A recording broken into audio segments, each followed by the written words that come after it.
want to get a general take on risk sentiment, given where we are in China, India's elections, situation in Ukraine. How are you taking these bigger external factors into consideration now?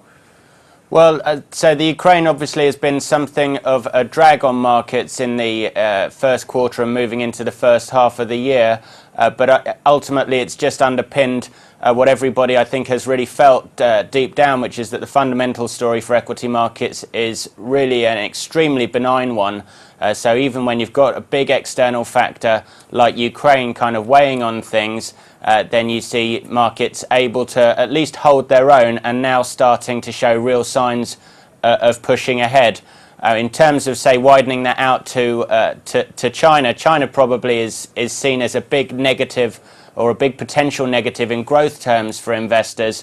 But at the same time, it's also kind of weighing on prices. And so if you look at the dynamics for markets of weak inflation and reasonable growth, then again, like China's not derailing that. If anything, it's kind of adding to it. And just this latest news that the People's Bank of China is just taking its foot off the brake slightly is really underpinning that sentiment. You're a global strategist there. What markets do you like in particular right now on the equity side?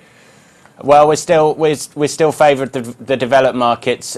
We have obviously, like so many other people, had a really favourable view on the US, and we maintain our overweight in that area.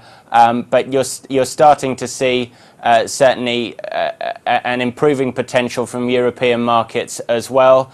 And I think probably the story of the second half of this year is going to be one about the emerging markets really starting to expand, starting to accelerate at the same time as growth maintains in the developed markets. Given what we've seen in emerging markets and the valuations there now, where would you dip your toe in emerging markets now?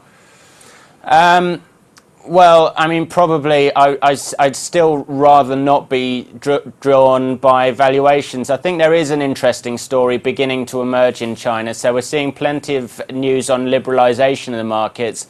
That's positive. What we're not seeing great advances on is corporate governance. And it's ultimately, of course, it's the governance and the legal structure that really holds back those big sort of state-owned enterprises, and those, I think, are what creates this apparent valuation anomaly in terms of some of the big emerging markets. So of the emerging markets, the pick probably still remains India, albeit looking very tired in its rally at the moment, and albeit probably the one on the most punishing looking valuation.